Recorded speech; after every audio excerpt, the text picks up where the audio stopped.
Do you guys think Ron Perlman's gonna be a good Primal? Like, I really hope he will be, but I've also heard his Primal before, and Perlman was really stretching for that paycheck. Enough of my bullshit cynicism. From Transformers Rise the Beast and yet another gimmick toy line, this is another Beast Alliance. It's Optimus Primal, and a tiger that's not Tigatron but is totally Tigatron, and this is for the Weaponizer line, which is basically animal target masters, but I'm not complaining. I bet this guy looks familiar. This is the Primal that leaked all those months ago, and everyone was like, is this the Studio Series Primal? Is this gonna be the masterpiece? No, it's a gimmick Primal. I hope we get a Studio Series Primal, but just for looks. Like, don't get me wrong, this guy needs some paint.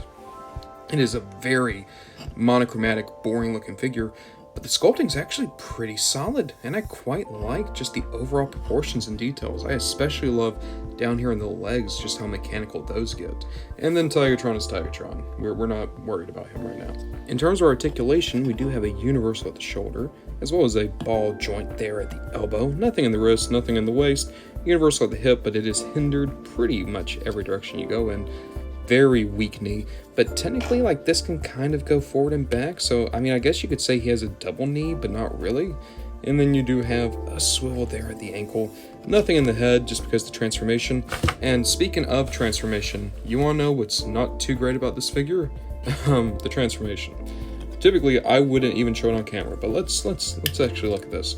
One, it is a nightmare to actually get this piece down. And then you flip it. Oh, look at that. It looks like shit now. And also, you're done. There. You have a gorilla. Don't get me wrong, Primal's never had the best transformation scheme, but Jesus. Like, why even bother trying if you're not going to try at all? Back in robot mode now, and now, let's actually have a look at Tigatron. So basically, you just bisect him, just rip him piece to piece, and then flip these over. So on the picture, like on the box, that gun's supposed to be painted, but it's not, so I honestly thought I was missing a piece. But hey, you fold these front legs down, these legs don't do anything, and that's your gun. Give that to Primal, and yeah. And that's what we're doing here. These gimmick toys really have been such a weird mixed bag. For the most part, the robot modes have been incredibly fun. I especially think of this Primal, the Rhinox, and the RC we looked at. But then when they actually have to do the gimmick, like the whole reason they exist, it sucks. And their transformation suffers because they have to do the gimmick. But the gimmick, once again, sucks. And I'm not saying like, oh, they need to be an adult collectible figure. No, that's not all what I'm saying. What I'm saying is, like, if you're gonna do a gimmick, go all in on the gimmick. Like, I look at one-step changers. So many of them nowadays are awesome. I just got the Earthspark Soundwave one-step changer. Really good figure. And that figure isn't articulated at all.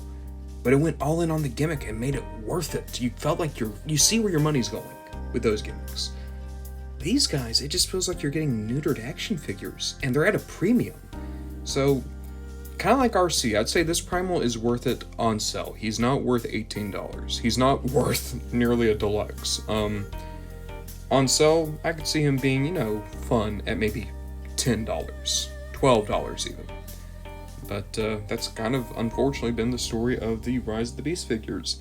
Maybe next time, when we start getting into the Studio Series figures I've been able to find, I'll change my tune a bit.